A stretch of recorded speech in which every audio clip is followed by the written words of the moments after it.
Baik, hari ini pengantar untuk Anda tentang pertemuan harusnya ketiga, tetapi kedua ya, ketiga sih pas ya. Tapi harusnya Anda tadi sudah mengajukan persoalan yang kemarin kita cermati bersama, tapi karena belum nggak apa-apa. Nanti silahkan persoalan-persoalan yang tadi Anda temui di lapangan dengan sumbernya nggih. Kalau itu memang Anda observasi ya ditulisi hasil observasi, sama kan. Kalau itu lewat membaca, berita apa, ya ditulis sumber-sumbernya dari berita apa saja. Misalnya persoalan kelitih begitu kan, membaca berita di mana begitu.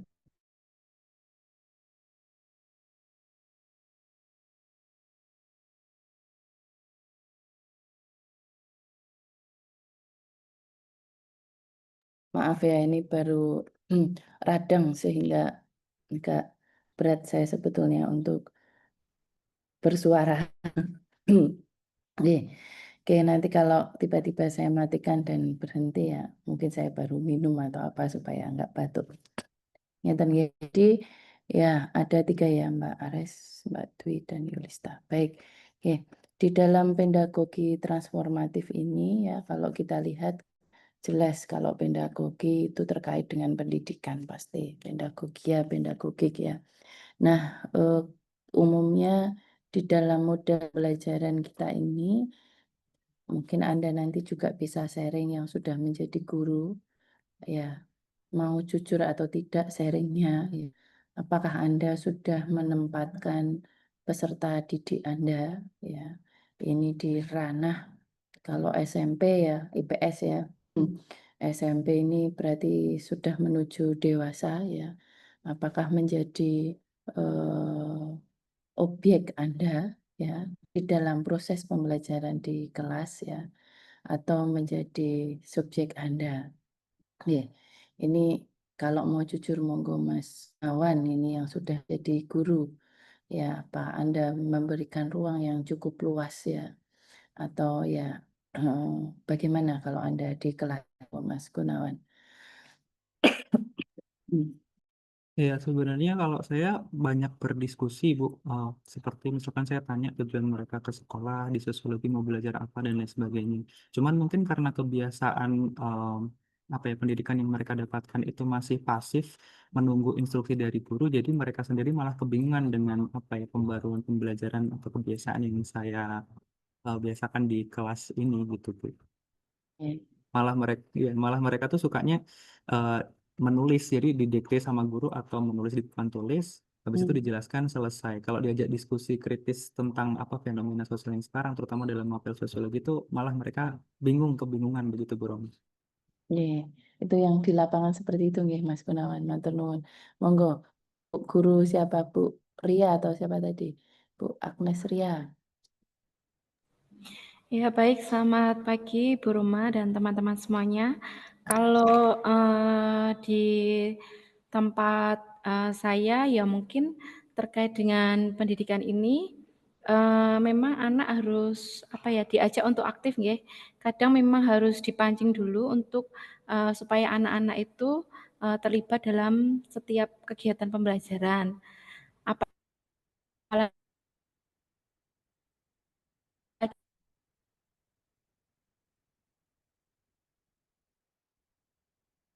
mungkin kalau di jam siang itu guru yang menjelaskan itu pasti anak biasanya malah ngantuk. Jadi biasanya saya ajak untuk ya diskusi bersama. Pernah suatu saat karena saya mengajar ekonomi di saat mapel kesenjangan ekonomi itu saya ajak anak-anak untuk jalan-jalan melihat kondisi di luar dan ternyata mereka antusias dan bisa menemukan bahwa oh di sekitar mereka itu masih meskipun mereka punya usaha, tapi mereka masih kekurangan. Nah, mungkin harus banyak dihadapkan oleh kondisi-kondisi nyata karena memang notabene banyak anak-anak yang saat ini itu jarang melihat kondisi lingkungan sekitar. Mereka taunya hanya sekolah, pulang sampai di rumah, les begitu. Jadi lebih banyak untuk melihat mengajak mereka melihat kondisi sekitar, begitu Ibu. Berapa persen di dalam pembelajaran itu yang sudah dilakukan? Kalau itu belum selalu Ibu, belum selalu. Jadi biasanya saya kaitkan dengan topik pembelajarannya, begitu. Sedikit persentasenya ya. Iya, Oke. ya mungkin baru sekitar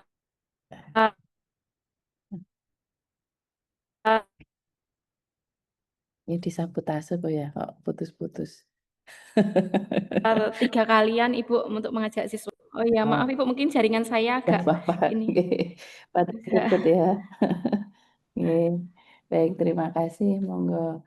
Kemudian Mas Sandi, ini dia ngajar toh. Mas Sandi. Ares Sandi ada nggak? Apa baru ngajar? Saya Bu, kalau di tempat saya sendiri, karena saya ngajarnya di SMP, itu mungkin anak-anaknya masih sama seperti Pak Gunawan tadi. Mungkin harus ini Bu, apa namanya? Harus kita pancing dulu. Kalau misalnya kita hanya memberikan materi seperti monolog atau hafalan, itu nggak aktif Bu, pasif anaknya. Jadi kalau saya pribadi sih lebih sering menerapkan materi pelajaran seperti dengan metode problem based learning. Kalau seperti itu anak-anaknya lebih aktif, lebih antusias begitu Bu. Lebih terpancing untuk menyelesaikan masalah gitu. Kalau di tempat saya. Ya, terima kasih. Kemudian siapa? Mbak Yuna, apa Yuha tadi namanya siapa? Belum hafal, punten. Yulista, Mbak Yulista, Kusuma, Bu Yulista, ngajar jangan-jangan. Iya Bu, saya maaf sambil ngajar Ibu. Maaf ya Ya. Ibu. Iya Ibu, kalau untuk di saya sih di pendidikan gitu yang ditemuin itu di saat pembelajaran ya anak-anak ada yang mereka punya gaya belajarnya kan beda-beda ya Bu. Ada yang audio, visual, sama kinestetik. Jadi tantangan di saya itu harus membuatnya yang kinestetik. Artinya yang visualnya saya ada gambarnya, terus bisa dengan ada Canva. Jadi kan mereka tertarik ya satu sisinya kalau ada gambar-gambar yang sesuai realita di masyarakat juga. Terus kalau audionya kadang saya menyelipkan kayak lagu itu dikaitkan dengan materi saya. Jadi saya suka nyari-nyari lagu yang bisa masuk di materi atau video. Video dan ada penjelasannya juga. Kemudian kalau yang kinestetik itu kan bisa keduanya ya Bu, gaya belajar. Nah, dari situ nanti saya biar anak-anak gak bosan juga kita belajarnya kayak ada games-nya gitu Bu, turnamen games. Jadi saya menyampaikan sebuah analisis bisa studi kasus atau gambar, lalu nanti mereka secara cepat berkelompok salah satu maju untuk mengumpulkan. Nah, dari situ mereka saya berikan reward sebagai bentuk apresiasinya. Nah, terlihat dari situ mereka lebih memahami Bu, lebih antusias dengan materi yang saya sampaikan, terus dikasih dengan game seperti itu sih Bu. Tapi berapa persen di dalam pembelajaran menerapkan hal seperti itu? Kalau berapa persen, mungkin 80% ya Bu. Kita lihat situasi anak-anak di kelas dulu Bu, kalau dia ternyata anak-anaknya lagi semangat semua, metode yang itu nggak saya gunakan dengan metode lain. Tapi kalau kelihatan yang boring, ngantuk, mereka itu atau di jam-jam yang bisa dikatakan rawan ya sekitar jam 11 ke atas itu, nah itu mungkin banyak saya terapkan seperti itu Bu. Oke, baik. Terima kasih. Ini bagi teman-teman yang sudah pengalaman kan bisa sharing kondisi lapangan dengan mahasiswa S2 IPS yang lainnya. Tetapi coba dipikirkan atau direfleksikan bahwa pasti di dalam kelas Anda ya termasuk di sini ya pasti ada relasi kekuasaan. Ya, mau nggak mau Anda pasti akan merasa bahwa ya kalau pendidik ya guru maksudnya dosen itu pasti yang dianggap secara persentase pengetahuannya lebih tinggi dari Anda. sama ketika Anda di kelas. Pasti Anda merasa bahwa pengetahuan Anda lebih banyak, lebih besar dari peserta didiknya. Ya, dan kemudian peserta didik Anda bisa memilih apa yang harus diajarkan. Nah, ini pertanyaan. Ya, pastinya kan Anda akan mengajarkan sesuai dengan kurikulum. Dan pengalaman saya, guru-guru ini enggan untuk mengembangkan, ya. Kenapa? Karena ini pasti terkait dengan evaluasi di akhir, ya. Sehingga mau tidak mau, ya kebutuhannya adalah sama, ya. Makanya kan ini juga menjadi hal yang dilematis kan. Kondisi wilayah, situasi itu kan tidak sama di berbagai tempat. Tapi kurikulum itu kan harusnya bisa dikembangkan, hanya perangkat yang bisa dikembangkan dengan kontekstual masing-masing. Nah, tetapi pengembangannya itu secara teoritis memang ada, tetapi di dalam aplikasinya mungkin Bu Anes, Bu Yulista Kusuma, ya kemudian Bu Ria, lain-lain, ampun dan ya pasti akan sangat minim sekali, akan lebih memilih apa yang ada di dalam kurikulum Anda, ya. Di dalam pengembangannya, ya pasti, ya kalau saya terlalu lepas dari sini nanti takutnya evaluasi dan lain-lain akan tertinggal. Nah, sehingga memang ya tadi ada proses yang kemudian ya secara tidak langsung ketika proses pembelajaran berlangsung pun ya kita seolah-olah mengajarkan sesuatu saja, ya. Kadang-kadang kalau saya sebetulnya ya ketika mengajar itu saya juga lebih senang karena saya juga belajar, ya. Ada hal-hal yang memang kenapa sih mengajar itu menjadikan motivasi kita lebih tinggi, ya. Tinggi, kemudian kita bisa mengembangkan diri karena kita sebetulnya juga ada proses belajar. Ketika Bapak Ibu guru atau yang lainnya sedang membuat desain pembelajaran, kemudian membuat modul ajar, bahan ajar, itu kan sebetulnya juga proses belajar. Kalau itu dilakukan dengan benar-benar. Tapi kan pada kenyataannya karena sudah banyak administrasi sehingga perangkat pembelajaran pun nggak lengkap.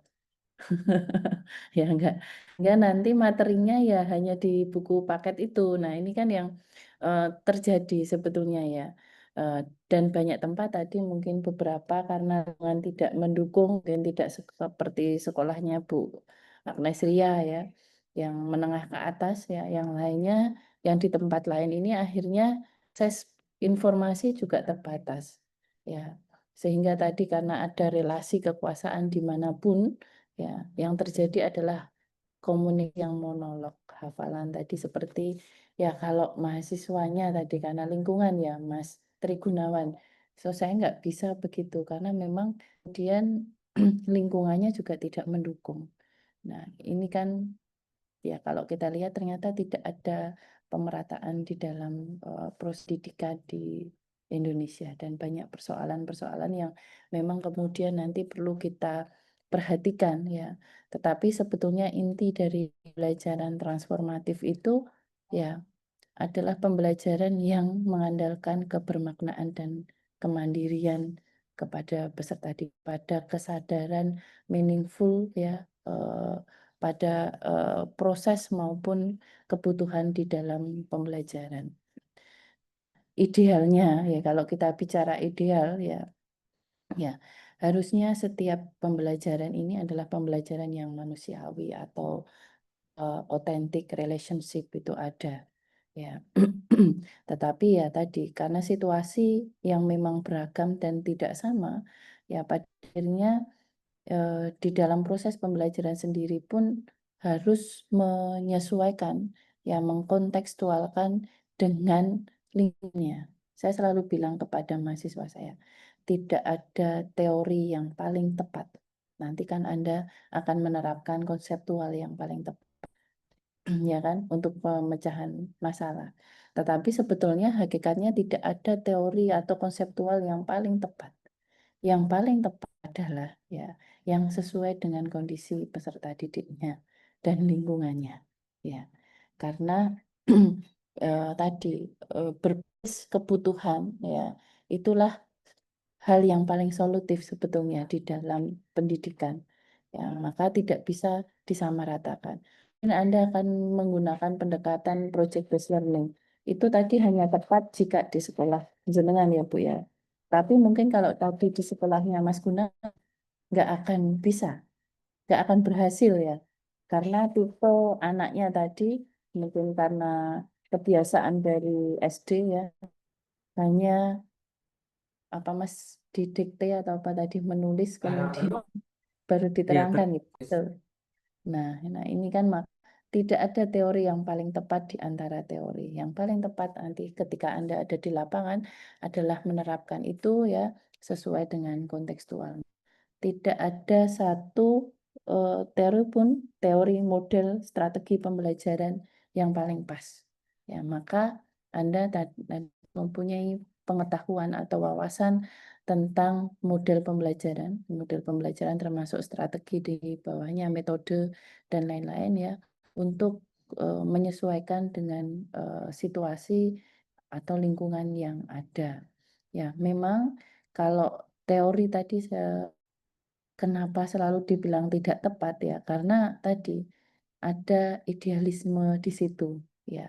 Idealnya ya, kalau untuk pembelajaran yang berbasis misalnya teknologi, idealnya adalah lingkungan itu menunjang secara teknologi. Bayangkan ya kalau teknologi internet yang saya maksudkan, Anda terapkan ini mungkin di daerah pedalaman yang tidak ada akses internet. Artinya kan tidak sesuai. Ya, idealnya memang pada lingkungan yang memiliki tadi akses internet. Ya. Kemudian teori ini di dalamnya juga ada keabstrakan, itu pasti. Ya. Meskipun juga ada kematangan karena sudah diujikan. Ya. Ya, tetapi paling tidak teori ini meskipun tidak ada yang paling tepat, memberi kerangka berpikir kepada Anda ketika mengambil sebuah keputusan ya. Ketika Anda melihat sebuah permasalahan ya, konseptual itulah yang membangun Anda. Kalau tidak punya konseptual ya, pengetahuan konseptualnya itu juga tidak akan membangun Anda nanti untuk memecahkan persoalan. Nah, maka nanti di dalam pemahaman pendidikan pun paling tidak Anda tahu kerangka konseptualnya. Meskipun ketika diterapkan tidak ada yang paling tepat. Gitu ya. Nanti supaya Anda bisa juga memilih ya hal-hal atau tidak hanya memilih, kalau banyak pengetahuan artinya Anda bisa mengkombin sebetulnya. Mengkombin, memblended ya. Kemudian mempraktekkan ya. Kalau S3 ya nanti akhirnya menciptakan konseptual atau teori yang baru dari teori sebelumnya. Kalau S2 ya menerapkan sudah oke lah.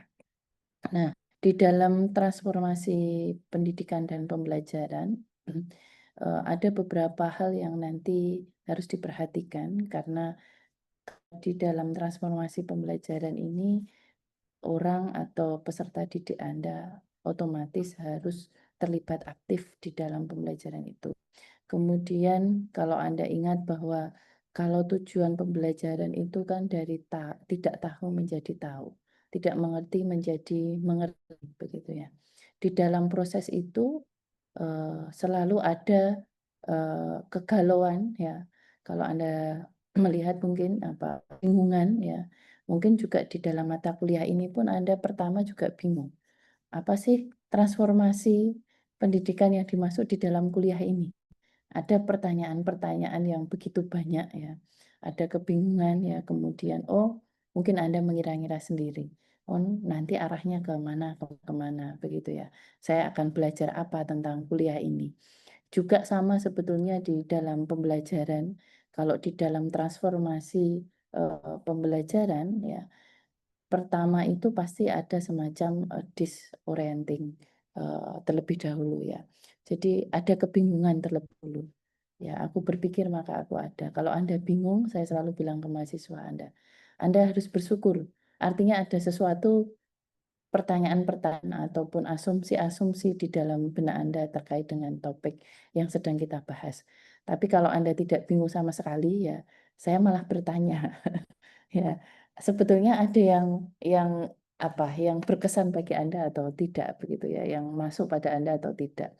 Nah, juga sama karena tujuan dalam transformasi pembelajaran itu ada perubahan, ya, ada perbedaan, ada banyak teori yang nanti, oh kalau di transformasi pembelajaran itu akhirnya itu perubahan tidak hanya pada persoalan pengetahuan atau wawasan, tetapi juga ada pada soalan identitas diri sampai kepada arah itu, yaitu pada teorinya siapa? Agak lupa, Robert Boyd atau siapa ya, dia mengatakan bahwa di dalam transformasi pembelajaran itu tujuannya adalah ada pemahaman tentang identitas diri. Ya itu susah sekali ya. Tapi hendaknya memang mengarah ke arah situ. Maaf, ke Knut ya, bukan Boyd ya. Itu lebih mengarah kepada identitas diri. Artinya siswa sudah bisa memahami atau nanti membaca ya, berdialog dengan dirinya sendiri ya, dia sudah bisa memahami. Lalu ada kata kunci lagi, ada proses reflektif di dalam transformatif pembelajaran itu. Nah, ini jarang yang dilakukan oleh sekolah-sekolah ya. Proses reflektif itu tidak ada. Adanya tadi transfer pengetahuan. Ya, ada misalnya ketika ada pengetahuan tentang tadi ekonomi misalnya tentang pendapatan ya. Lalu merefleksikan tentang pendapatan keluarga atau macam-macam ya yang ada di rumah Anda. Ya, itu tidak sampai pada tahap itu. Pasti pada tahap evaluasinya itu hanya kepada ya kesimpulan kan, tetapi tidak merefleksikan diri. Memang sekarang di dalam deep learning itu kan ada, tetapi saya tidak yakin di pelaksanaannya. Ya, padahal kalau di dalam pembelajaran yang transformasif ya, selain tadi pertamanya pasti ada disoriented, kemudian ada dilema, kebingungan, macam-macam ya, sampai kemudian kepada merefleksikan diri dan menemukan diri. Itu yang harusnya atau menjawab persoalan-persoalan itu. Kalau kita lihat discovery learning yang diterapkan Bapak Ibu, karena saya dampingi PPG dari tahun berapa ya. Nah, itu pasti diberi persoalan, menjawab persoalannya itu dengan buku. Ya, setelah itu ya sudah kesimpulan kan begitu. Tetapi tidak ada ruang untuk merefleksikan diri sebetulnya, merefleksikan semua persoalan-persoalan yang ada. Ini yang menarik sebetulnya. Kakak saya itu ngajar di Gonzaga di Jakarta, sekolah Katolik ya, lulusan UNY juga dulu ya. Kalau di sana itu mungkin karena memang lingkungan sangat kondusif, ya. Ketika anak misalnya memecahkan alat lab yang paling mahal sekalipun, karena di sana UNY saja kalah fasilitasnya ya. Ya karena mereka sudah pakai smart TV yang cukup besar di setiap kelasnya ya. Pokoknya bedalah fasilitasnya dengan kita. Ketika anak memecahkan alat lab yang cukup mahal begitu ya, yang dilakukan guru itu tidak ini bagaimana kok bisa macam-macam begitu ya. Alat labnya itu dikasih di meja yang pecah tadi, siswanya itu suruh merenungkannya di situ. Ya, sampai nanti akhirnya dia bisa memahami ini kenapa sih begitu. Tindakan saya itu bagaimana dan lain-lain bisa disampaikan ke gurunya. Itu membutuhkan waktu berjam-jam. Ya. Jadi hanya dikasihkan alatnya, didiamkan saja, suruh merefleksikan dia dengan benda yang dia tadi. Nah, sebetulnya kan proses itu adalah sebuah proses bagaimana dia bisa memahami sebetulnya letak yang keliru itu ada di mana. Kerugian apa yang saya timbulkan dari perilaku saya dan macam-macam. Tetapi diminta menemukan sendiri. Ya, dari kesannya tidak dimarahi yang kemudian marah semarah-marahnya begitu. Nah, ini karena mereka lebih menekankan pada tadi proses reflektif dan kesadaran diri. Ya, kalau yang sadar pasti akan meminta maaf. Ya, dia akan tahu sampai apa kerugian yang kemudian saya timbulkan dari kecerobohan saya. Ya, meskipun tidak sengaja, dia kan harus tahu bahwa ketidakhati-hatian itu ternyata berdampak. Nah, dan saya selanjutnya harus bagaimana. Nah, ini eh, saya jarang menemui di sekolah-sekolah lainnya. Ya, kalau di sekolah-sekolah negeri mungkin Kak sempet Bu, nah, siswanya sudah banyak dengan berbagai kebutuhan begitu ya. Ya, ini sekolahnya sebetulnya juga banyak, tetapi lingkungannya cukup mendukung untuk melakukan hal itu ya. Maka di dalam pembelajaran transformatif tadi ya, selain tadi yang pertama bermula pada ketidaktahuan arah ya, tetapi di dalam prosesnya ada proses refleksi diri sehingga dia menjadi suatu hal menemukan entah identitas atau menemukan hal-hal yang baru dari pengetahuannya. Maka sebenarnya tidak perlu takut dan resah ketika anak itu berbuat salah pada tahap norma tidak melanggar hukum ya. Kalau melanggar hukum itu hal yang lain lagi ya, tetapi itu justru menjadi proses pembelajaran. Tidak ada manusia yang sempurna. Anak-anak juga sama, kita juga sama, nggak ada yang sempurna. Kadang-kadang kita lupa ketika menjadi guru itu, ya kita merasa bahwa ya kalau salah itu semacam menjustifikasi yang berlebihan. Itu juga tidak bagus untuk psikologi anak kan, ya. Tetapi bagaimana kita tempatkan bahwa sebetulnya dari kesalahan itu ada proses. Tapi kalau kesalahannya itu berulang kali, nah itu kan berbeda lagi treatmentnya. Tetapi tidak berulang kali ya, itu adalah bagian dari proses sebetulnya dia menjadi dewasa. Ya, asal tidak mengulangi kesalahan itu lagi. Nah, ini yang penting ya. Maka sebetulnya belajar sejarah itu penting kan? Ya, tidak masuk atau orang menjadi lebih bijaksana, ya sejarah dari kesalahannya sendiri. Karena beberapa sekolah ini, punten yang swasta-swasta terutama Bu Ria ya, kadang-kadang kan orang tua itu lebih berkuasa daripada sekolahnya. Ya atau enggak? Termasuk penyandang dana ya. Kebijakan sekolah itu bisa diubah atas masukan orang tua. Nah, ini saya juga kadang-kadang cukup cukup prihatin ya. Termasuk misalnya ketika ada kegiatan sesuatu, bahkan orang tua bisa berkontribusi di dalam kegiatan itu ya. Kadang-kadang saya protes juga kalau seperti itu. Bagaimana dengan orang anak-anak yang misalnya orang tuanya memang tidak standby setiap waktu dan lain-lain. Apakah itu tidak menimbulkan misalnya ketidakmandirian peserta didik ya.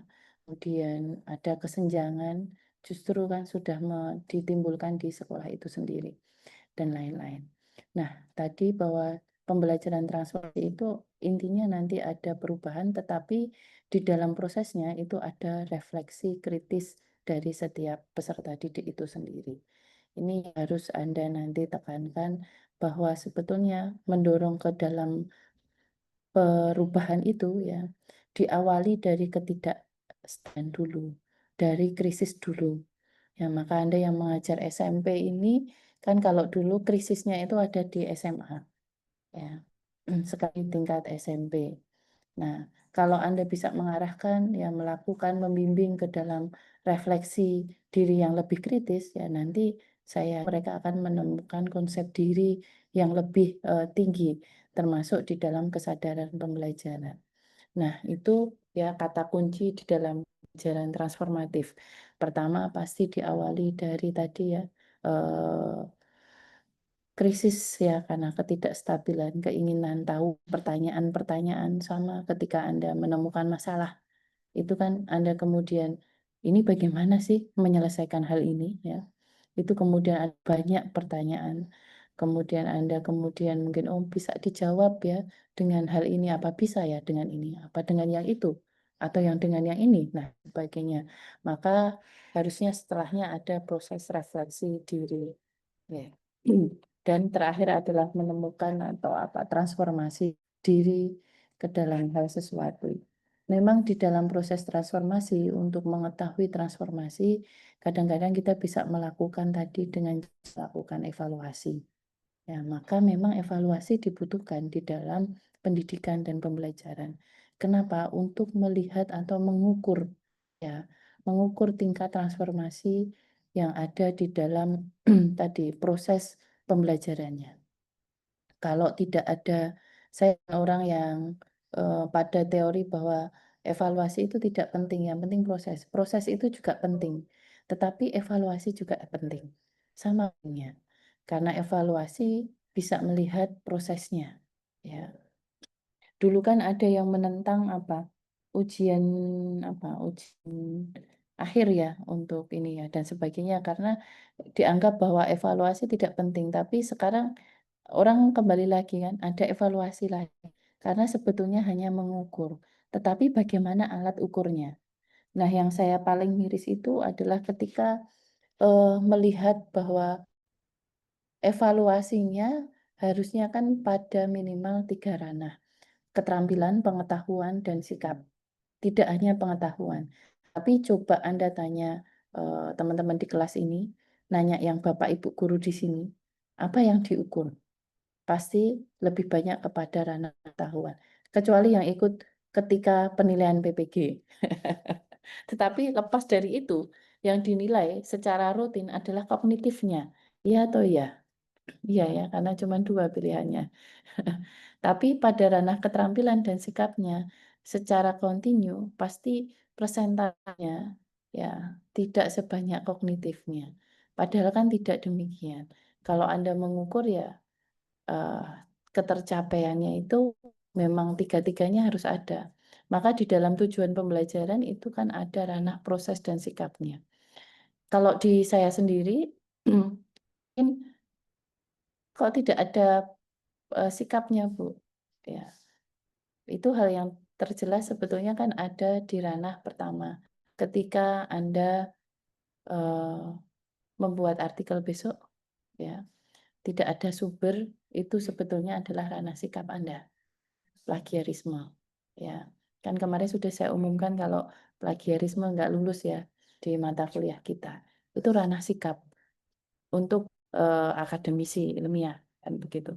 Kemudian jika Anda tidak menggunakan atau menuliskan pustaka sumber-sumber Anda dengan baik itu kesalahan.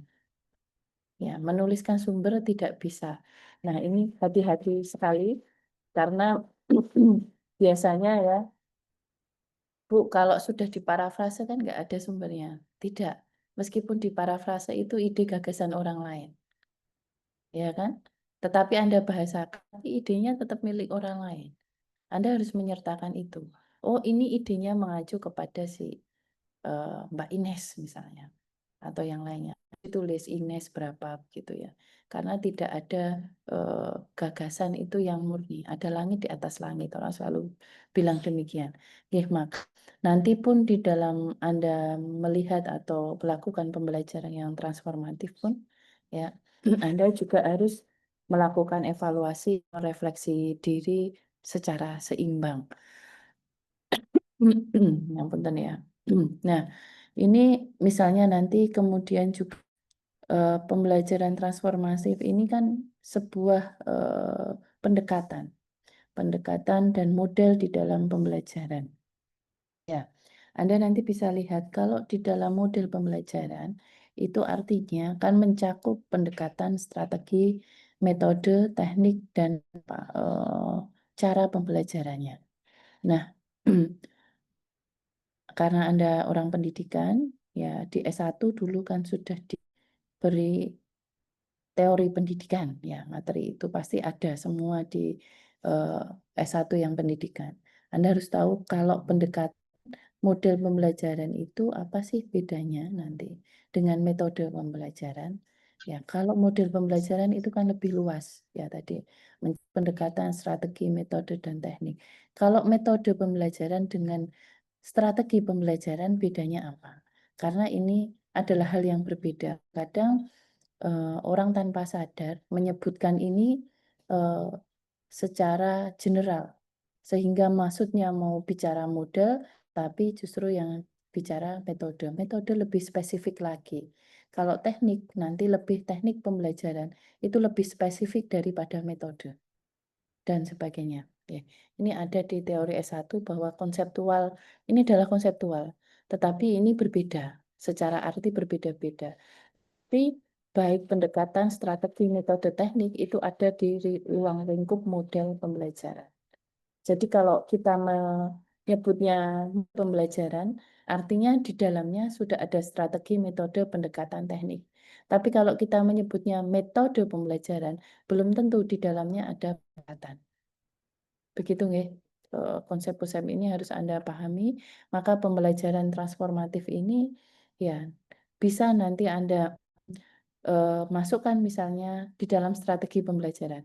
Ya, pembelajaran transformasi tapi dalam strategi pembelajaran. Artinya nanti lebih spesifik lagi bisa Anda turunkan pembelajaran transformatif dalam metode pembelajaran. Nah, kalau di dalam metode pembelajaran ya artinya nanti ada langkah-langkah yang lebih spesifiknya. Ya. Kalau di dalam teknik karena akan digunakan di dalam nanti proses pembelajaran. Begitu ya.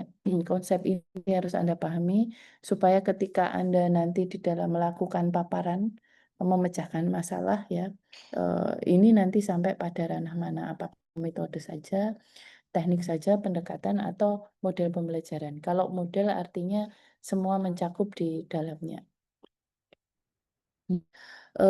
Di dalam pembelajaran transformatif ada beberapa hal, 4 hal juga yang mungkin nanti kalau menurut teorinya Dick, ada 4 konsep yang nanti bisa Anda lihat ya. Tadi kalau secara umum pembelajaran transformatif itu ya diawali dengan sebuah pertanyaan kritis, dilema, persoalan sampai kemudian pada refleksi dan perubahan diri. Tapi kalau menurut ini ada 4 hal ya. Yang pertama ada kesadaran diri ya, kemudian ada refleksi diri ya secara kritis ya, kemudian pengembangan diri ya, kemudian pembelajaran secara individualisasi. Nah, ini ada 4 hal. Nanti beberapa konseptor lain atau teori-teori yang lain ya juga akan punya konsep-konsep yang berbeda tentang transformasi dalam pembelajaran transformatif. Ya, tetapi pasti ya ada refleksi diri itu yang selalu ya yang selalu muncul di dalam pembelajaran kritis. Nah, kalau di dalam kategorinya ya tadi ya itu bisa mencakup di dalam pendekatan kognitif ya, spiritual ya, emansipasi dan pengembangan diri. Nah, artinya bahwa sebetulnya pembelajaran transformatif ini cukup tidak hanya kognitif saja, tetapi juga ranah-ranah yang lain ya, termasuk tadi di dalam memahami lingkungannya. Kalau di dalam PER ya, refleksi diri itu kan maupun ya, jadi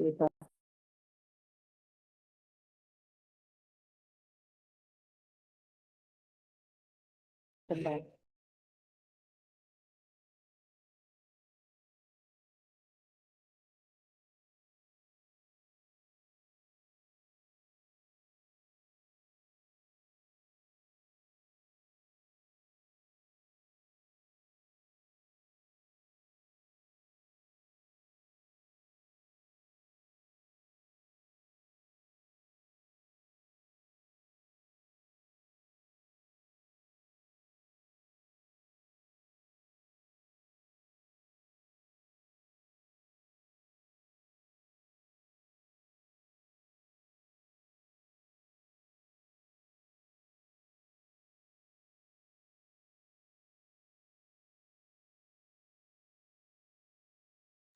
Maaf ada gergaji jenengan dengar nggak itu gergaji mesinnya?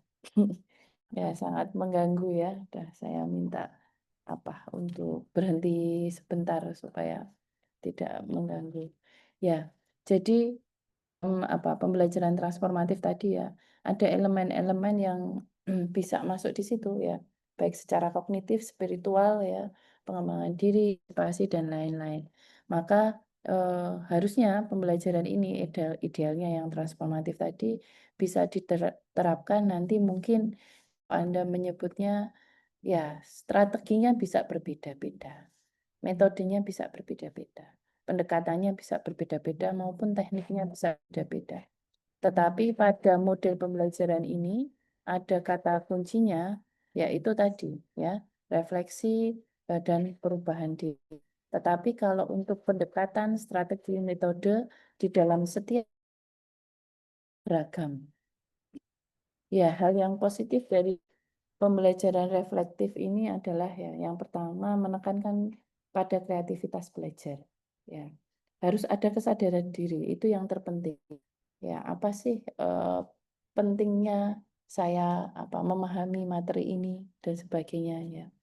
Karena ternyata memang saya mengamati sebetulnya ini bukan kelinci percobaan, anak saya itu kan bukan kelinci percobaan, tapi saya mengamati sendiri dari anak saya. Misalnya dia membuat sesuatu begitu atas dorongan dia sendiri, keinginan tahuan sendiri, itu bisa dilakukan ya berjam-jam ya dan selesai dan bisa belajar secara mandiri. Itu anak SD ya. Ini kelihatan nggak di Anda? Kelihatan kelihatan nggak, Mbak Mas? Nah, ini nih apa ini? Nah, kelihatan nggak? Kelihatan, Bu. Ya, Iya, Bu. tantangan. Ya, saya hanya pengen menyampaikan bahwa pembelajaran yang dengan kesadaran diri, keinginan tahu diri itu bahkan dilakukan ya, guru ini hanya sebagai fasilitator kita. Ya, sama seperti ya, saya tidak bilang anak saya kelinci percobaan, ya, tetapi dia melihat YouTube, kemudian dia tahu pengen ada membuat gelang seperti ini dengan benang, ya, dia mencari tutorialnya sendiri. Kemudian cuma bilang, Mami tolong beliin aku benang ini di Shopee, kelas 6 anaknya ya. Aku pengen bikin gelang kayak gitu gitu kan. Kemudian dia belum check out, cuman masukkan linknya ke saya. Saya buka karena dia nggak punya akun ya tentu saja. Kemudian saya yang check out. Nah, dia membuat itu dari awal. Bagaimana caranya? Dia kan ada polanya ya ini ya. Ada yang bentuk love-love, warnanya bisa ganti-ganti kan. Ada yang bentuk ini cuman kotak-kotak karena dia bilang mami pengen dibuatkan yang pola apa begitu. Ya, tekniknya itu dia belajar sendiri. Saya juga heran. Saya saja nggak bisa, ya kan? Tapi tadi karena ada kesadaran diri, ya. Maka kemudian saya juga menyimpulkan, oh berarti memang kalau belajar dengan kesadaran diri itu pasti akan lebih bersungguh-sungguh. Ya ini baru satu anak. Lalu saya cermati juga dari mahasiswa saya. Ya, makanya selalu bilang passion itu penting ternyata. Suka itu ternyata penting. Ya, karena kalau Anda nggak suka, coba Mbak Ares, Anda dijodohkan orang nggak suka, itu kan menderita sekali. Sama kan? Tapi ternyata eh, passion itu penting, kesukaan itu penting. Kalau kita masuk IPA, IPS itu kan dipaksa ya nggak? Anaknya harus masuk IPA. Kenapa? Karena lebih bergengsi daripada masuk IPS ya. Zaman dulu kan begitu. Anda pasti mengalami itu. Anak-anak IPA itu lebih bergengsi daripada anak IPS maupun anak kelas bahasa. Iya. Tapi ternyata itu tidak penting. Yang terpenting itu adalah tadi passion. Ya, anak saya ini juga suka ngelukis di kanvas kan. Dia kalau ngelukis itu bulan-bulan satu kanvas. Tapi dia selesaikan. Tapi kalau saya pesan, Dek, tolong Mami dilukiskan ini. Mau dipakai buat hiasan dinding ini gitu. Gak selesai coba. Karena saya pesan. Pesan nanti bentuknya yang ini ya, mau warnanya yang ini. Dia nggak selesaiin. Ya, tapi kalau dia mau sendiri ya di rumah dinding saya itu banyak sekali ya. Dia akan selesaikan. Kalau suruh ikut lomba lukis, nggak jadi. Karena temanya. Karena ada temanya dan dia ngerasa dia nggak suka kadang-kadang melukis itu. Ini juga sama dengan maba saya ketika saya amati ya. Maka saya harap Anda suka di kuliah saya ini. Karena kalau sudah passion maka Anda akan membaca sendiri nanti. Maka saya juga sama. Saya minta meneliti R&D. Tapi karena nggak suka ya hasilnya nggak bagus. Ya, tapi kalau saya mau menelitinya yang model kualitatif saja metodenya ya monggo gitu. Ternyata dia bikin ya bagus gitu. Ya tadi ternyata passion itu sangat penting. Saya sangat menghargai passion mahasiswa saya. Sama nanti dengan Anda di kelas ya. Secara teoritis kita tahu bahwa eh, mereka tidak punya kemampuan yang sama. Tetapi ketika di kelas kan Anda juga menuntut, nek pembelajaran IPS yo bijine kudu apik.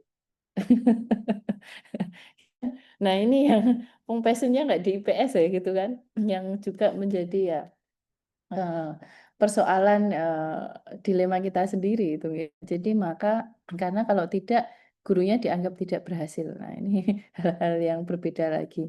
Nah tadi ya bahwa di dalam pembelajaran transformatif itu juga harus ada kreativitas di dalam pembelajaran ya, di dalam belajar. Kemudian ya, tentu saja tadi karena siswanya atau peserta didiknya ya sudah suka ya, sudah ada passion tadi, ya kita sebagai posisinya sebagai guru tidak menjadi relasi kuasa lagi, tetapi menjadi pendampingnya. Ya, sejawat ya, dialog dan sebagainya. Ya. Tapi meskipun sejawat tapi juga ada batasnya, itu juga yang perlu kita pahami ya, bukan berarti relasi kuasa, tetapi artinya begini, ada dialog yang baik. Ya, anak saya itu sering protes ke gurunya. Kadang-kadang saya diprotes. Kok jawabannya itu enggak sama ya, Mami, antara buku teks ya dengan yang diomongkan guru. Yang benar itu yang mana gitu. Itu di rumah sering protes ya. Kadang-kadang protes ke misternya ya, mungkin tidak terlalu disukai anak-anak yang seperti itu ya. Harusnya ini kalau soal bikin soal matematika, kalau salah minus mister, tidak ditambah. Jadi misternya bikin soal matematika ya. Kalau menjawab itu dapat berapa, nah nanti skor anak itu berapa kan gitu kan. Nah ini kok soalnya salah tetapi malah ditambah, tidak diminus gitu. Logika dia nggak jalan. Itu diprotes ya. Gurunya bilang soalnya dikerjakan aja. Ya, ini memang kadang repot juga ya. Kalau anak gini ya. Tapi sebetulnya kalau kita menekankan pada pembelajaran pasif, yang ditekankan adalah dialog. Kalau dialog diberi pemahaman, saya pikir ya bisa memahami. Kemudian ada prinsip gaya tadi ya, meskipun siswa atau jenengan juga saya dosen jenengan ini kalau kemudian Anda punya wawasan yang lain ya tetap dihargai. Ada perbedaan pengetahuan atau sumber yang lain juga tetap dihargai. Ya prinsipnya itu dan juga tadi ya itu guru di sini pada prinsipnya adalah memberi penguatan ya. Guru itu juga manusia, sama dosen juga manusia, kadang juga salah. Nah, manusia itu pada dasarnya memang bukan makhluk yang sempurna, kan begitu. Dan juga ada proses kemudian ya di dalam pendidikan pasti ada hukuman di dalam kegagalan pembelajaran dan keberhasilan, tetapi bagaimana ini dikelola dengan baik ya di dalam proses pembelajaran itu ya tentu saja bisa berdampak secara positif ya. Oke, ya di dalam transformatif pembelajaran atau pembelajaran transformatif, ya proses-proses pendampingan itulah tadi ya yang diharapkan untuk menciptakan kemandirian di dalam belajar. Jadi belajar sudah tidak dipaksa lagi. Masuk kelas IPS dengan bersukaria. Ya, Anda masuk ke kelas saya juga tidak dipaksa ya, karena kalau mungkin pada taraf dewasa itu kan sudah punya kesadaran.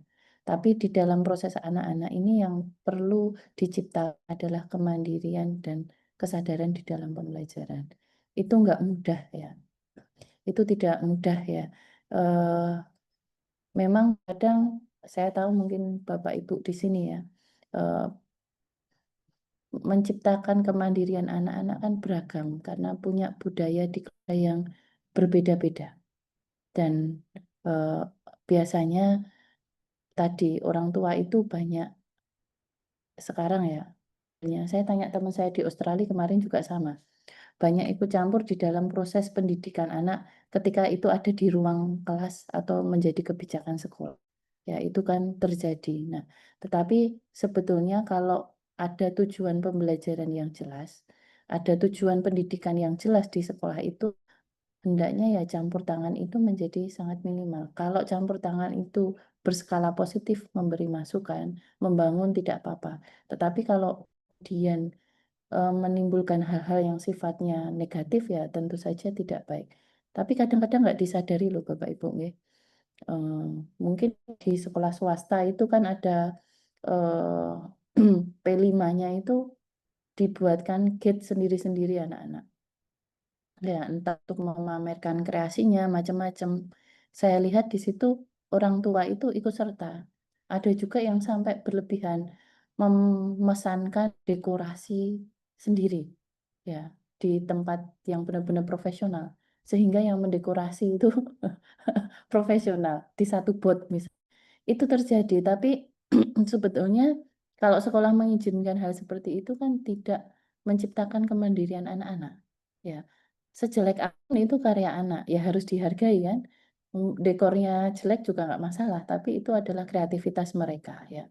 Dan harusnya memberi kepercayaan diri ke mereka. Nah, ini yang kadang-kadang lupa ya, orang tua itu maunya bagus tetapi justru tidak membuat anak menjadi mandiri dan tidak percaya diri. Ya, sama dengan kita ya, orang Indonesia itu kan kurang percaya diri. Itu saya alami sendiri kok. Ya, ada banyak alasan ya. Termasuk kadang-kadang ya mahasiswa itu juga sama, memberi kepercayaan diri pada jurusannya aja susah. Ya, kalau siswa kedokteran kalau ditanya jurusannya apa, jawabnya keras kedokteran gitu kan. Ya, kalau mahasiswa pendidikan gitu ya, ditanya itu liris jawabnya. Pendidikan geografi, ya, pendidikan IPS, ya sosiologi, sejarah gitu kan. Berbeda. Padahal harusnya ya itu memberi kepercayaan diri pada mereka, nggak masalah apapun. Itu kamu passion kamu, kesukaan kamu, harus bangga dan sebagainya. Tapi nggak mudah. Karena ternyata yang masuk jurusan pendidikan banyak yang terpaksa. Nah, ini juga monggo nanti menjadi tugas dengan ketika dampingi itu ya bagaimana Anda memberi semangat kepercayaan diri ya. Kalau untuk anak-anak biasanya dengan olahraga, dengan kreativitas seni, olah seni, ya itu memberikan bekal kepercayaan diri. Kenapa? Karena pentas di panggung, berkompetisi, mengajarkan sportivitas ya. Itu mengajarkan kemandirian dan kepercayaan diri pada anak-anak. Ya. Kemudian ya kalau kreativitas, kecerdasan ya. Ya, dan yang terpenting adalah interaksi dengan lingkungan. Interaksi dengan lingkungan ini jarang dilakukan karena memang sekarang kan lebih suka orang di depan laptop, di depan HP ya, sehingga interaksi antar individunya menjadi terbatas. Ini juga yang kita alami ya. Mungkin yang RPL ini akan ketemu saya nanti hanya 1-2 kali. Beda dengan yang nggak RPL ya ini. Ya kenapa? Ya tadi karena ada kesibukan lain. Tetapi otomatis ya interaksinya hanya sebatas di dunia maya. Bahkan Bu Ria kalau ketemu saya itu mungkin nggak akan kenal. Kalau nggak online. Ya, atau yang Mas Gunawan dan yang lain-lain ya. Mungkin kalau saya datang ke SMP 1, kan ada guru SMP 1 nih, atau ke Budi Utama ya kemarin, nggak tahu kalau itu saya ya. Dan saya nggak tahu kalau itu mahasiswa saya. Karena tadi interaksi hanya di dunia maya. Ya. Baik, di dalam transformatif pembelajaran yang transformasif ya tadi pendidik hanya sebagai fasilitator ya, mendampingi ya, karena tadi sudah ada kesadaran diri. Kemudian ya peserta didik ini ya memang mendapat ruang yang cukup luas ya. Dan ketika melakukan proses pembelajaran itu lebih kepada kalimatnya persuasif itu kan ajakan ya. Anda mengajak ya, tetapi tidak mendoktrin. Nah, ini yang susah sekali ini ya. Kemudian ada interaksi, ada partnership ya, dan ada suasana pembelajaran yang kondusif ya, dinamis dan tadi di dalam prosesnya intinya ada proses refleksi diri. Nah, ini kalau nanti kemudian di dalam pembelajaran ya, meskipun nanti pada babak akhirnya adalah kesadaran dan kemandirian di dalam pembelajaran ya. Ada beberapa model yang nanti mungkin tidak atau harus disesuaikan dengan usianya. Kalau saya ya hedagogi karena Anda lebih kepada usia yang dewasa. Nanti mungkin kalau usianya dan lingkungannya tidak mendukung, Anda bisa masuk ke pedagogi atau andragogi. Ya, kalau andragogi awal-awal SMP ya, ini masih cocok ya. Kalau untuk SMA mungkin sudah masuk pedagogi ya. Oke. Tetapi ya Anda bisa mengkombinkan juga nanti beberapa modelnya. Nah, kalau di dalam pembelajaran yang pedagogis modelnya nanti ya lebih individunya ini lebih tergantung.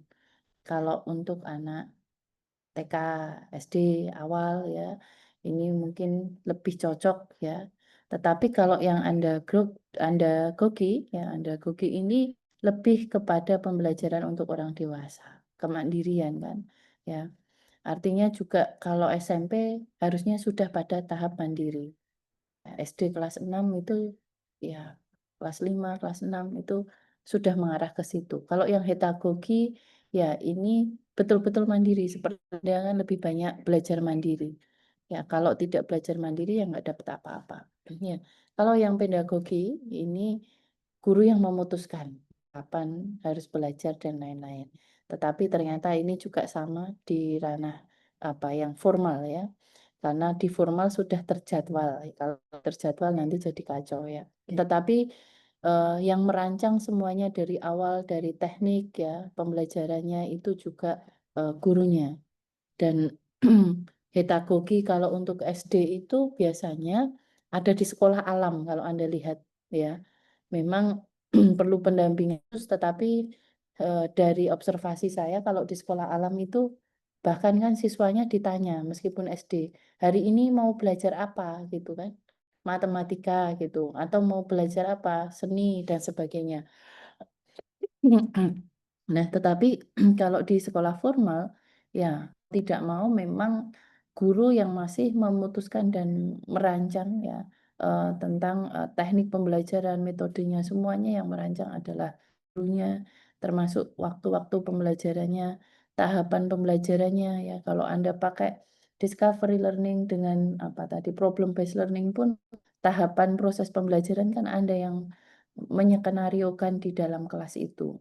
Nah, kemudian juga tadi ya sumbernya dari guru ya eksternal, meskipun nanti di dalam strateginya kadang-kadang Anda sudah mencari di internet dan lain-lain ya, mengamati observasi di lapangan tadi, meskipun kalau observasi tidak bisa setiap waktu karena memakan waktu ya, tetapi di dalam merancang semua proses pembelajaran itu ada di tangan guru. Ya, kalau di tahap SD tadi ya sekolah alam yang tidak menerapkan pedagogi, lebih ke heterogogi ya.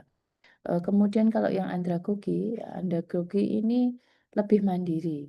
Ya, bisa kedua-duanya digabungkan atau jadi satu ya. Dalam pembelajaran mandiri, setahu saya kalau di tingkatan SMP, SD, ya juga selain di sekolah alam ada di Mangunan yang saya pernah lihat kalau studi di Jogja itu lebih berusaha mencapai pada kemandirian anak ya, kemudian juga pengalaman belajarnya itu lebih ditekankan daripada kontekstual teoritisnya ya, kemudian tadi ya merasakan kebutuhan dari anak. Tadi ada yang sudah memetakan tingkat gaya belajar anak. Tetapi saya tidak yakin di dalam mendesain pembelajaran, di dalam satu materi Anda menerapkan sesuai semua gaya belajar anak. Pasti hanya di dalam penugasan, ya enggak? Dalam penugasan itu pun tidak setiap waktu, hanya sekali tempo saja. Karena apa? Nanti evaluasinya juga harus 3, Bu.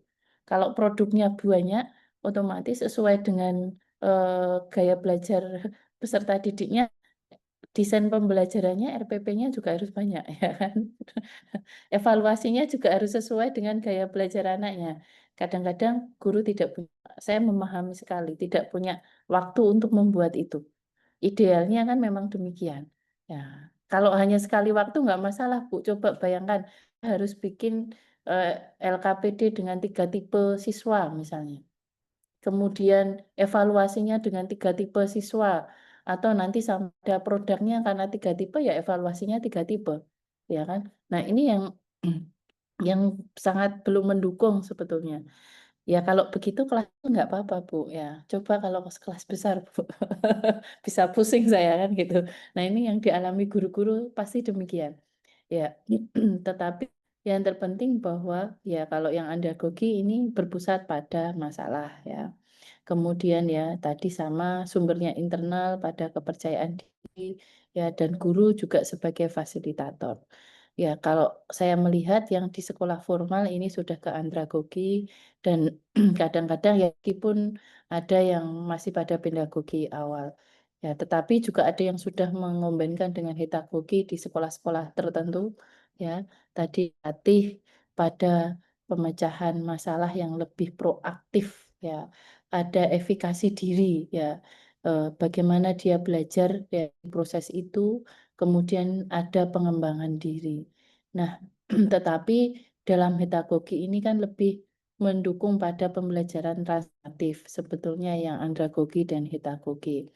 Tetapi memang ya tadi kontekstual lingkungannya itu lebih berarti daripada kemudian teoritisnya ya. Karena ya tadi sekali lagi saya tidak terlalu percaya bahwa ya teori itu benar ya, karena namanya juga teori ya. Nah, tetapi di dalam pedagogi ya ini ada kolaborasi, ada refleksi diri sama kan, ada eksplorasi diri ya, dan juga ada kreativitas, ada sharingnya. Nah, ini biasanya di dalam pembelajaran formatif, maka guru biasanya menggunakan metode yang memang mendukung pada tadi yang pedagogi dan pembelajaran yang transformatif. Metodenya di situ atau strateginya di situ. Dengan tujuannya apa? Untuk pembelajaran yang transformatif. Memang secara ideal adalah kalau pembelajaran itu tidak hanya tahu menjadi tahu, tetapi ada proses pembelajaran secara kemandirian ya dan memahami ya proses itu ya karena itu menjadi penting. Tetapi yang saya alami misalnya saya minta mahasiswa ya, mereka hanya sekedar membaca tetapi tidak merefleksikan bacaan yang mereka baca. Coba Anda tanya pada diri Anda sendiri, seberapa sering Anda merefleksikan bacaan Anda? Atau hanya Anda sekedar mengambil informasi pengetahuannya, tetapi tidak sampai pada tahap refleksi. Siapa yang membaca sekarang resen yang selalu sampai pada tahap refleksi? Ada tidak? Kalau baca buku atau artikel itu loh, yang Anda ambil hanya pengetahuannya saja kan? Ya, dengan berbagai situasi dan kondisi, ya ini juga sama. Maka saya perlahan-lahan, saya juga belajar. Setiap kali saya membaca, saya berusaha merefleksikan diri dari bacaan itu. Ya, dan itu memakan waktu yang lama. Ternyata nggak mudah begitu ya.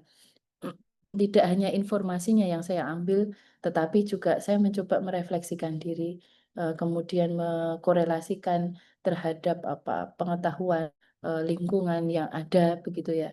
Sehingga bisa memformulasikan sesuatu ya dengan, bahasa saya sendiri, pengetahuan itu. Dan nanti mudah-mudahan Anda juga membaca sampai pada tahap itu. Nah itu baru dinamakan transformatif. Ya kalau tidak baru sampai tahap mengambil informasi dan pengetahuannya saja. Ya, itu dari saya untuk pengantar Anda. Artinya bahwa pembelajaran transformasi ini adalah pembelajaran yang meaningful pada kemandirian yang nanti kemudian arahnya karena ada kesadaran diri, pasti ada pembelajaran sepanjang hayat. Ya, nanti tanpa saya suruh pun misalnya Anda sudah bisa secara mandiri ya tergerak secara diri Anda sendiri untuk memahami ya teori-teori pendidikan dan macam-macam. Nah, itu baru dikatakan pembelajaran yang transformatif. Ya, menanamkan pada kesadaran diri dan itu tidak mudah. Hal kecil saja misalnya membuang sampah. Ya, Anda menanamkan pada kesadaran diri peserta itu kan susah sekali. Karena pada kenyataannya juga ya mereka banyak yang tidak punya kesadaran ya tadi. Atau kalau Jogja permasalahan ya memilah sampah organik dan tidak. Itu kan pada tahap pembelajaran kesadaran diri. Adanya kalau sampah numpuk di kota, adanya cuman protes kan begitu. Tidak ada fasilitas yang lain-lain. Ini persoalan yang nggak di Jogja ya. Ini untuk yang di Jogja itu persoalan diri. Kalau pembelajarannya itu sampai pada tahap kesadaran diri, ya pasti warga Jogja yang sudah mengikuti pembelajaran Anda itu, ya pasti ada punya kesadaran diri mengolah itu. Ada beberapa desa yang sudah sampai pada tahap itu. Ya, misalnya mereka mengolah sampah sendiri, ya kemudian menjadikan pupuk untuk apa? KWT kalau ibu-ibu itu ya. Sehingga bisa memproduksi pupuk sendiri sampai kepada kemandirian swadaya desa-desa sendiri. Ya, tapi tidak semuanya sampai pada tahap itu. Harusnya pembelajaran itu kan sampai pada tahap itu, sampai tahap bisa diaplikasikan dalam kehidupan dengan penuh kesadaran. Ya, peduli lingkungannya dengan penuh kesadaran. Ya, lingkungan peserta didik memang akan berubah. Nanti periodenya sudah berganti dengan kita. Anak-anak generasinya sudah berganti. Tapi artinya bagaimana mereka punya kesadaran terhadap lingkungan, ya pengetahuan itu bisa diaplikasikan ke lingkungannya dan kesadaran dirinya. Itu yang paling penting. Ya, itu dari saya. Monggo kalau ada dialog dari jenengan, saya persilahkan. Langsung di open mic saja.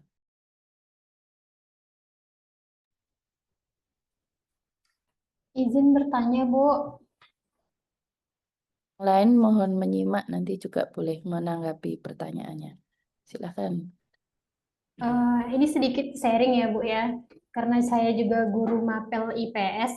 Bagaimana sih, Bu, cara kita, khususnya guru, menghilangkan persepsi peserta didik itu bahwa pelajaran IPS itu adalah pelajaran yang sifatnya menghafal, konsentrasinya susah. Padahal kan kenyataannya IPS itu adalah ilmunya selalu update. Bahkan jika dikaitkan dengan kehidupan kita sehari-hari, itu sangat dekat gitu ya, Bu ya, penerapannya. Nah, bahkan jika saya bandingkan pelajaran IPS dengan PJOK, itu anak-anak lebih tertarik dengan PJOK, khususnya yang kinestetik, berada di luar lapangan seperti bermain bola, begitu, Bu.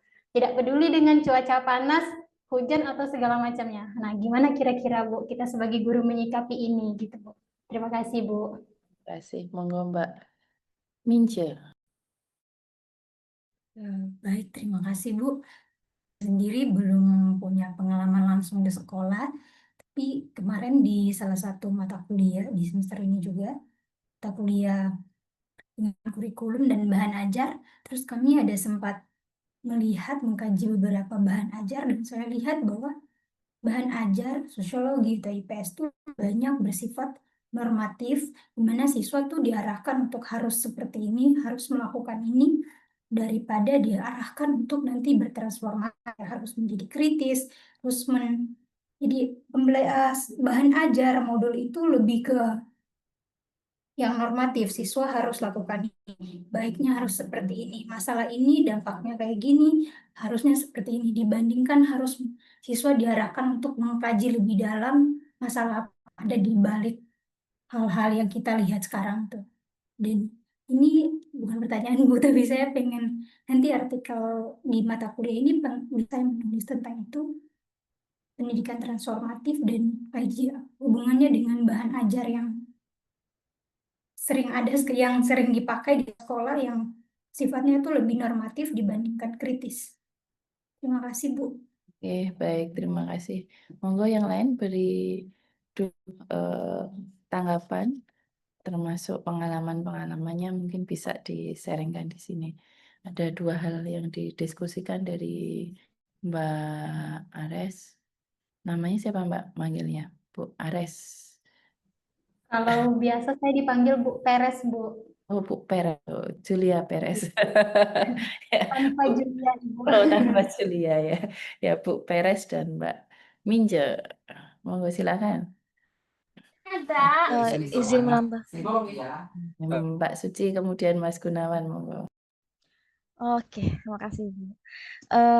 Saya mungkin sedikit juga menjawab dari pertanyaan Mbak Pers tadi ya Mbak. Saya Ibu pernah mengajar dulu di SMA. Dan kebetulan saya satunya sejarah ya, satunya pendidikan sejarah. Nah, saya praktik itu mengajar 6 bulan di salah satu SMA di Padang gitu. Nah, eh, waktu itu memang seperti yang bilang sama Mbak Peres tadi, kenapa tuh stigma siswa ini eh, sejarah ini Miss membosankan Miss, saya malas belajarnya, nggak jelas begitu. Saya pernah di komentar sama siswa kalau 2 tambah 2 tuh jelas loh Miss gitu jawabannya. Ini kenapa beda gitu? Kenapa jawabannya banyak? Pilihan jawabannya banyak. Nah, di tengah saya mengajar siswa di SMA itu adalah 9 kelasnya adalah kelas IPA, cuma satu kelas IPS. Jadi setiap angkatan itu cuma satu kelas IPS, kelas 10 sampai kelas 12. Itu cukup tantangan tersendiri, tapi yang saya belajar saat itu adalah selama 6 bulan mengajar, saya banyak membaca. Saya banyak membaca dan membuat diri saya agak lebih tahu begitu ya. Biar anak-anak ini tertarik begitu, tertarik untuk belajar dan menggunakan pendekatan yang beragam. Nah, selain itu, sewaktu itu saya membuat itu apa ya? Evaluasi per 3 bulan. Saya kasih kertas ke siswa eh, dan juga mereka mau belajar bagaimana begitu. Mereka mau media seperti apa. Nah, itu siswa kasih masukan. Dan bagaimana saya mengajarkan 3 bulan sebelumnya begitu. Dan siswa juga memberi masukan. Nah, itu menurut saya salah satu sedikit cara begitu biar kita tahu bagaimana cara melakukan pendekatan ke siswa, biar juga penyampaian materi ini tersampai, mereka tetap asik begitu, tetap asik di belajar. Dan yang terpenting adalah guru harus memberikan kesan bahwa asik, pelajaran ini asik dan juga tahu begitu. Karena anak-anak yang saya lihat itu remaja itu kalau gurunya ini menyampaikan informasi terbaru terus juga cara yang berbeda mereka akan tertarik ingin tahu. Mereka akan sangat tertarik untuk ingin tahu tentu dengan media pembelajaran, pendekatan yang pembelajaran yang beragam yang mereka butuhkan begitu yang mereka butuhkan. Karena itulah saya melakukannya per 3 bulan waktu itu. Jadi sebelum masuk saya kasih 3 bulan pertama itu saya kasih dan 3 bulan setelah UTS itu saya kasih lagi. Mereka mau kayak apa gitu. Cara yang pernah saya terapkan waktu praktik mengajar dulu di sekolah. Terima kasih Ibu dan Mbak Pers juga. Monggo, terima kasih Mbak Suci. Mas Gunawan, silakan. Ya, terima kasih Bu atas ini.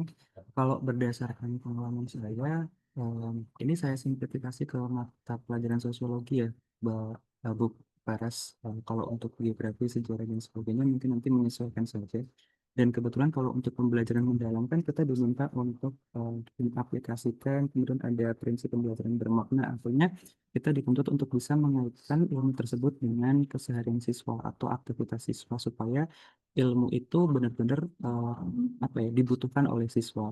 Nah, kalau dalam mata pelajaran sosiologi saya itu membiasakan dengan studi kasus. Jadi berangkatnya itu bukan dari konsep teoritis pengertian atau definisi, tapi kita sajikan dulu studi kasus, kita arahkan supaya kesadaran mereka itu ke kasus nyata yang dekat dengan mereka itu kalau misalkan di sosiologi baru kemudian kita arahkan mereka untuk bedah kasus. Mungkin kita sudah belajar mengenai berpikir komputasi, ya, artinya membreakdown masalah itu. Jadi bagian-bagian kecil dari bagian-bagian kecil itulah kemudian kita bisa memasukkan eh, apa teori keilmuan kita. Misalkan kemarin dalam mengajarkan kelompok sosial itu saya mulai dari bertanya ke murid saya, kalian gabung sama komunitas nggak? Kalian gabung sama kelompok nggak? Itu di luar maupun di sekolah. Kan mereka bakal menjawab nih, oh saya gabung OSIS, saya kalau di rumah gabung komunitas klub motor Pak, dan lain sebagainya. Nah, ketika kalian gabung, apa tujuan kalian? Nah, dari sini kita bisa masuk. Oh, ketika kita bergabung dengan kelompok itu karena punya tujuan. Nah, ini kan bisa masuk ciri-ciri kelompok sosial. Baru kemudian di akhir kita masuk ke abstraksi atau pengambilan kesimpulan apa sih kelompok sosial. Itu yang pertama. Jadi dimulai dari studi kasus. Yang kedua, seperti yang disampaikan oleh Mbak Suci ya tadi, ada evaluasi. Nah, kalau saya evaluasinya itu menggunakan Skripto, Mbak. Jadi, siswa itu bebas memberikan masukan tanpa takut dikenal. Karena biasanya kalau kita minta evaluasi di kelas, pasti mereka bakal takut.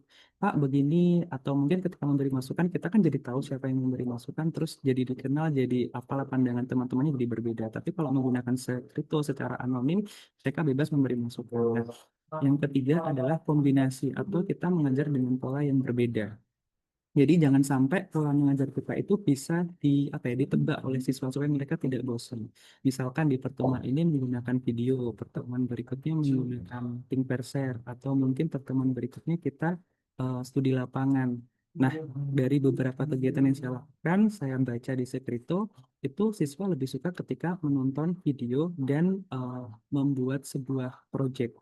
Tapi bergantung lagi ke karakter dari masing-masing muridnya seperti itu ya, Mbak. Jadi perlu asesmen mungkin itu terkait dengan apa yang disampaikan oleh Mbak Asel. Kalau ke Mbak Minca terkait dengan bahan ajar yang terlalu normatif dan tidak aplikatif, kalau dari pengalaman saya setuju sih Bu, Mbak Minca. Jadi saya lebih suka untuk mengembangkan modul ajar sendiri, jadi tidak berbasis buku teks. Dan ternyata murid itu lebih excited kalau kita update membawa berita terbaru, bukan normatif atau bukan yang disampaikan oleh buku teks. Dan buku teks sendiri itu kan eh, hanya bersifat normatif, hanya copy paste, hanya menyalin begitu. Yang terkadang apa yang disampaikan di buku teks itu sangat tidak relate dengan kehidupan keseharian murid. Jadi mungkin kalau Mbak Minca nanti berhasil mengembangkan bahan ajar, kita bisa berkolaborasi. Terima kasih. Terima kasih. Ya, memang saya tuh kadang-kadang ya kasihan mau meminta guru begini begitu ya, karena kadang-kadang sudah tahu pekerjaannya banyak ya, tetapi memang idealnya ya, ini tuntutan karena memang kan punya kewajiban tadi kita memberikan kesadaran yang berorientasi pada transformasi individu itu kan sebetulnya yang paling susah. Karena kan dari 50 murid mungkin hanya satu yang nanti bisa kita transformasikan, tapi nggak apa-apa ya. Tapi memang tadi kalau disebutkan bahan ajarnya, desainnya, lain-lain, yang tadi juga saya lihat model pendekatan, itu kan menentukan juga di dalam proses melatih. Mungkin belum sampai pada pembelajaran yang transformatif, yang punya kesadaran diri.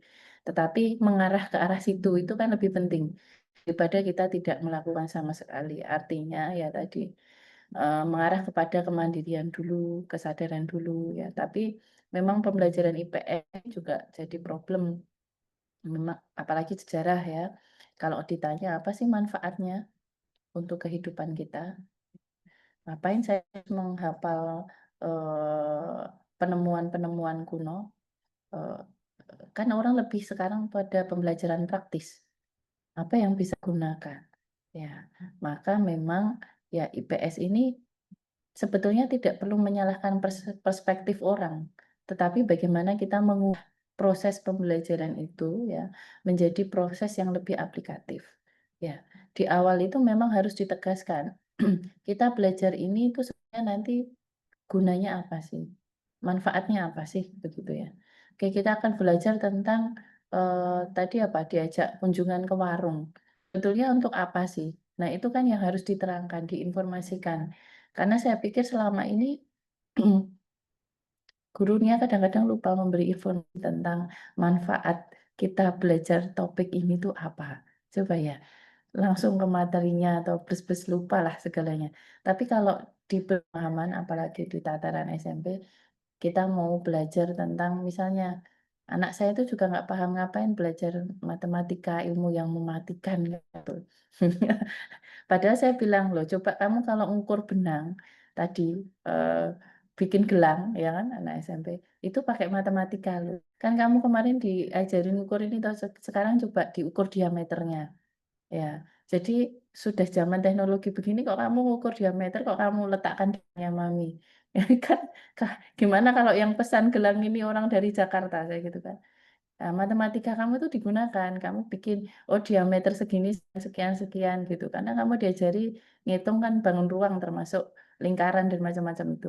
Nah, ini kamu gunakan, nah ini manfaatnya. Nah, saya yakin tuh di sekolah pasti diajari begitu.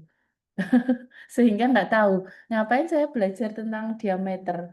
Ya, ada rumusnya, buat apa gitu. Padahal itu bagian dari kehidupan sehari-hari. Ini nggak hanya IPS, matematika saja juga harus dipelajari demikian.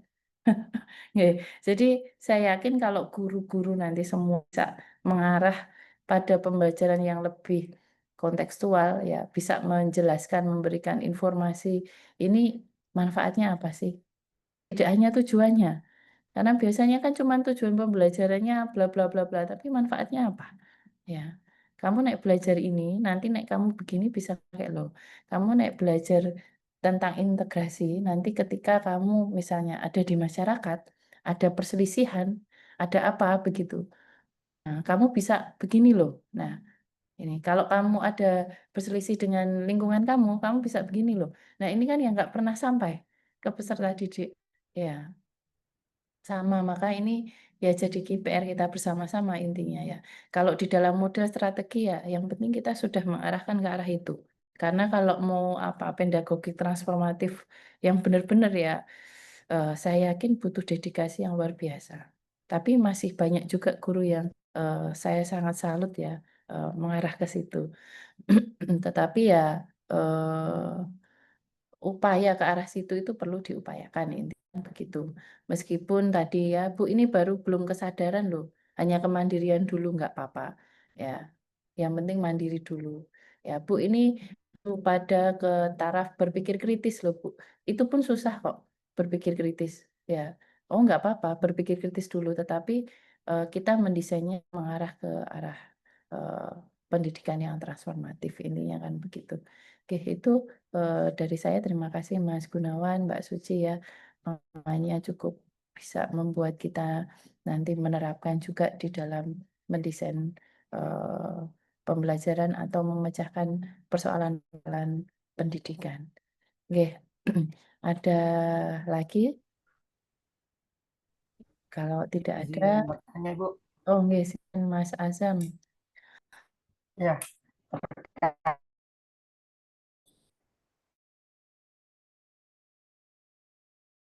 di awal maaf, minggu pertama itu kan memberikan teori untuk kita, lalu disuruh untuk mencari permasalahan lalu dikaitkan dengan teori dalam bentuk PPT, Bu. Di minggu kedua, Ibu meminta kita untuk mengajukan topik project sesuai dengan tema yang kita dapatkan. Kurang lebih seperti itu, Ibu, atau bagaimana tugasnya? Tadi di awal saya kekurangan sinyal, Ibu. Mohon maaf. Oke, jadi besok tak ulangi ya nanti sebelum saya tutup. Nanti dong sebentar ini ya. Di sini ya untuk ceknya kan Anda memecahkan persoalan nanti ya dengan pendekatan-pendekatan konseptual yang kita bahas. Saya nggak tahu tadi mungkin nanti persoalannya Mas Azam nanti malah menggunakan konseptual pendekatannya miliknya Mbak Suci atau yang lain itu nggak apa-apa ya. Tetapi di awal kita menggali bersama-sama dulu konseptualnya ya. Atau mungkin mau memblended ternyata lebih dengan lebih cocok ini dengan pendekatannya Ki Hajar atau konseptualnya di Tan Malaka atau siapa monggo. Nggih. Itu boleh ya, maka kita nanti akan gali bersama-sama sebelum sampai pada pemecahan masalah. Tetapi tadi saya bilang ini kan sebetulnya semacam seperti kalau tadi saya terangkan di dalam pengajuan proyek ini adalah bagian pendahuluannya, Mas. Artinya Anda harus cari masalah dulu, tapi jangan buat masalah ya. Jangan ikut bakar-bakar. Itu buat masalah kalau itu. Kalau tangkap tangan ya kriminal gitu kan. Kalau demo nggak apa-apa sampai bakar ya kriminal toh. Oke. Jadi itu ya. Sehingga ya Anda nanti mencari masalahnya bisa dengan berbagai cara. Ya, dengan observasi langsung kalau yang di sekolahan boleh. Atau dengan saya mau pendidikan yang lebih luas Bu, bukan pembelajaran. Boleh ya. Kalau pendidikan kan lebih luas daripada pembelajaran. Misalnya nanti Anda membaca berita, ada persoalan-persoalan pendidikan boleh, tapi dikasih sumber aja Mas. Ya, Mas, nggih. Atau misalnya, oh Bu, saya mau melihat dari penelitian-penelitian orang yang terdahulu boleh, lalu dicari gap penelitian boleh. Ya, ini kan yang ada di pendahuluan tuh itu. Ya, pendahuluan itu pasti ada persoalan, ada konseptualnya. Sebetulnya sampai sini itu masih pendahuluan kalau tesis. Ya, kemudian nanti baru jenengan ya memecahkan persoalannya dengan mengimplementasikan tadi pedagogi transformatif. Ya, monggo bebas. Nggak harus mungkin ada yang di luar sini Bu, nggak apa-apa, boleh. Ya, tetapi Anda harus menguasai konseptual. Kan berpikir ilmiah akademisi ya. Nah, nanti baru setelah itu ya, ini kan sebagai bahan ujian Anda. Ya, kemarin ujiannya mau lisan ya? Ya kan, Iya, lisan Bu. memaparkan soalan dan kemudian pemecahannya desainnya bagaimana kan begitu toh? Nggih. Nah, gitu nggih Mas Azam. Ya, untuk pertemuan besok ini tak ingatkan sekalian. Anda pakai ini aja biar lebih enak. Ya kan, mohon maaf Nek, kalau ada dosen dari luar saya pasti minta ikut. Anggap saja jenengan itu kuliah di UNY rasa di Sydney gitu kan. Itu dekan Sydney kemarin yang ngisi itu. Ya, besok kuliah di UNY rasa mana Thailand yang terdekat. Tapi kayaknya S1 yang Thailand ya. Jadi nggak apa-apa. Dan kemarin saya juga dilatih Bu, mahasiswanya atas nama ini kemarin bertanya. Karena saya udah bilang harus bertanya kan. Sudah dilapori ya. Sehingga monggo nanti eh, berarti besok yang keempat ya kita akan membahas tentang mazhab Frankfurt ya. Mazhab yang berasal warung kopi ya. Monggo nanti siapa kemarin sudah ada sudah dibagi ya. Eh, Besok silahkan presentasi kita diskusi bersama tentang mazhab Frankfurt. Ya kalau bisa sampai merefleksikan tentang mazhab Frankfurt. Waduh, ngeri. Biar jadi pembelajaran yang transformatif. Oke, Mengatakan Mas Azam, nanti terus ya di berikutnya. Oke, bisa diterima Mas Azam informasinya dengan baik. Iya, Ibu, terima kasih. Oke, Untuk sama. teman-teman mungkin yang sekiranya belum mengerti juga bisa ditanyakan ke Ibu ya. Ya. Terima kasih Sepertinya teman-teman. sudah. Sepertinya sudah. Kemarin kan sudah ada sumbernya minimal berapa sudah ada ya. Minimal kan 5 bacaan ya. Betul? Oke, terima kasih. Merci, Bu. Monggo Mbak. Mohon maaf, Bu, tadi saya telat, jadi telat presensi. Maka pasti. Oh ya, nanti saya presentasikan ya. Makasih, Terima Bu. kasih. Sampai ketemu minggu depan ya. Nanti kalau nggak online dan saya pas nggak ada tahap pelayanan dengan yang lain, kita hibrid ya. Ibu, Di ruang kelas berapa? Nanti kalau yang mau masuk yang RPL siapa tahu pas kosong ngajar ya. Ruang kelas pasca sarjana di lantai 2, ya. Terus, Assalamualaikum warahmatullahi wabarakatuh. Waalaikumsalam warahmatullahi wabarakatuh. terima kasih. Boleh nanya lagi enggak sih, Bu? Terima kasih. Mana? Udah keluar. Ini ada pertanyaan titipan.